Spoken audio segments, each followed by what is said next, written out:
Hello, my name is Kelsey Malloy. My name is Marni, DeNike. And I'm Dolechek. And we're going to be talking about the 6 forms of domestic abuse. I want to first talk about some of the myths that people have with sexual and physical abuse.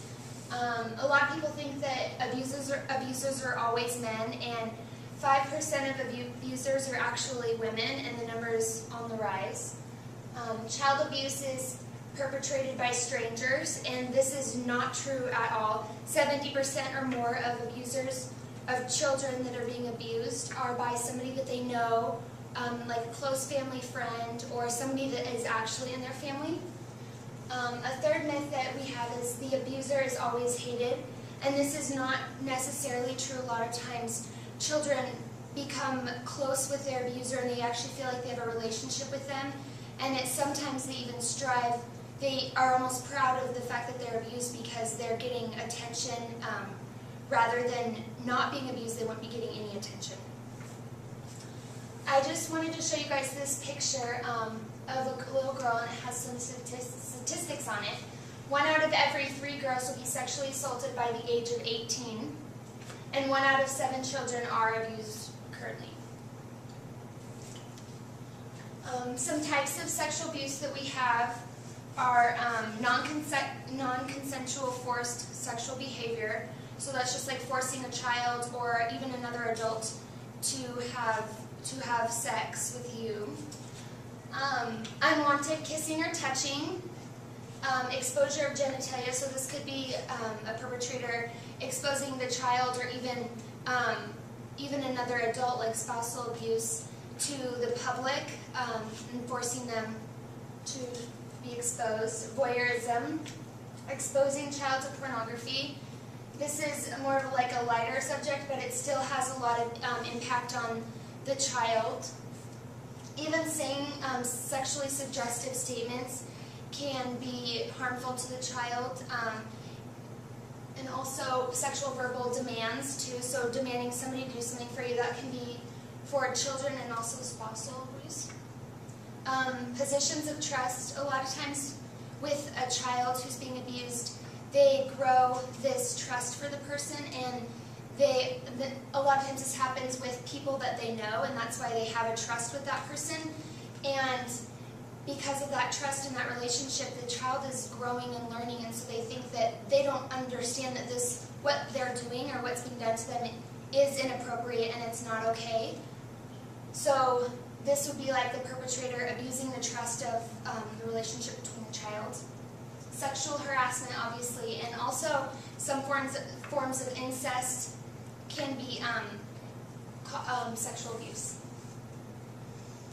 Power and confusion. A lot of times the child or the person that is abusing a child or another adult, they do it because they want power and control. A lot of times abusers grew up being abused, and so they grew up being controlled and having power over them, and so they learn this idea that that's what the way it's supposed to be, and so they are more likely to abuse because they're trying to gain control over the child.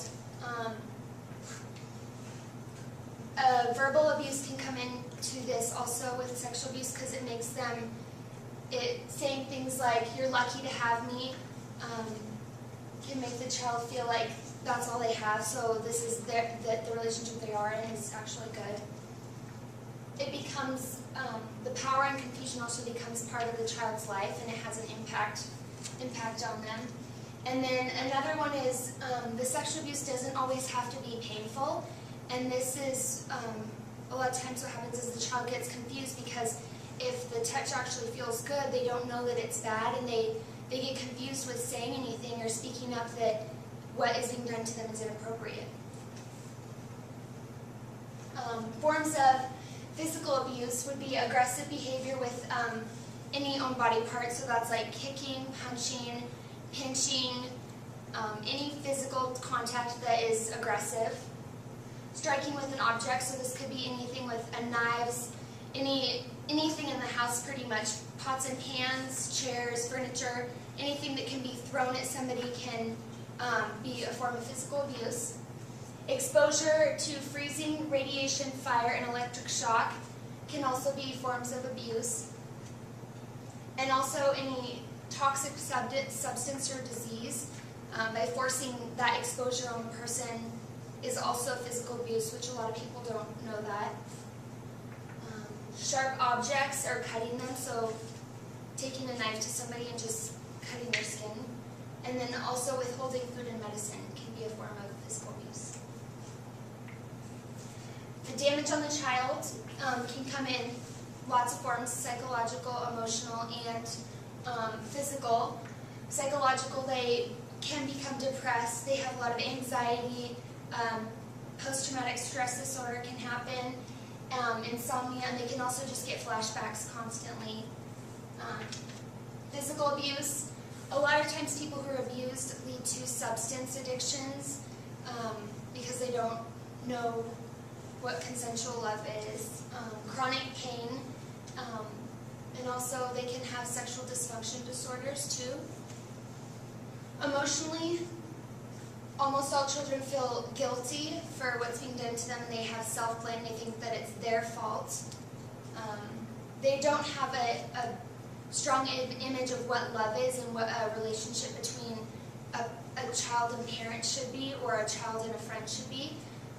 And because of that, it's confusing, and they grow up with this distorted image of that, and that also what leads to victimization, because the child grows up with this idea of what love is supposed to be, and so they become an abuser. Sexual abuse that can go unnoticed. Sometimes it can be big cases of children being abused, and what happens is when somebody reports the child who is being abused, CPS or other organizations that try and help these children out, they'll go and investigate and see the house and look at it, but you're not allowed to make like rash, just like when they go in, if they start to see something but they can't prove it, they can't do anything about it and just wait to hear for more calls and more evidence that there is abuse being done in the home.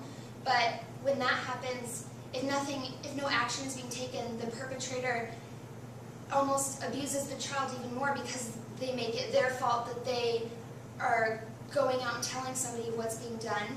So that can also lead to children dying because they're getting killed for even speaking up.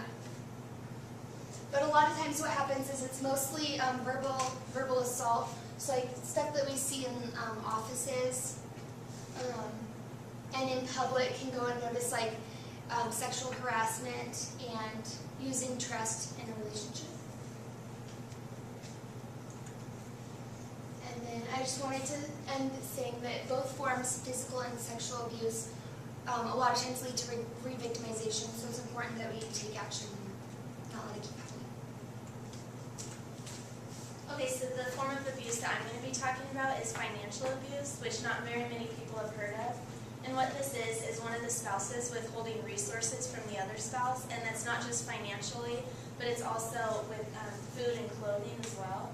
Also stealing, defrauding, exploiting, and occupation prevention may take place. And what occupation prevention is the abuser is preventing their wife or husband from actually going to work, so they might make it difficult for them to take the car by taking the car themselves, or giving them a list of things that they need to do before they go to work, making them late, which then causes them to lose their job. Some of the warning signs for financial abuse is the abuser rigidly monitoring what the other spouse is spending, and that can also turn into restricting the spouse to an allowance. And at times what happens is, like, you'll get a set amount for each month, and then in the end, if you go over that amount, then the next month maybe you'll get less of an allowance or nothing at all. They also prevent the spouse from keeping a job, and then also they prevent ownership of cards or bank accounts, and they put the bills in the other spouse's name so that their credit score isn't damaged in any way if they're late on their bills. They also ask for loans in the other spouse's name, and they refuse to support the family. Also, a financially abusive partner might force access to bank accounts, and they might do this through keeping like online codes or passwords for themselves. And they also have their bank statement sent to work, so it's kind of going behind the other spouse's back, and so there might be like extra money being spent that one of the spouse or the abused spouse might not be aware of. They also might refuse to file for income taxes, or they might clean out the banking account. And they also might forge the spouse's signature without their consent, or just knowing that they're not okay with it and doing it anyways. And they might force you to cash in or sign over all of your assets, which then gives them all the money and then leaves you with nothing. Some of the emotional effects that this might have on the victim would be depression, anxiety or fear, low self-esteem, anger. They might also withdraw themselves from society and then giving them fewer people to go to for help. Then causing friendship difficulty, and their social interaction skills definitely go down at this stage.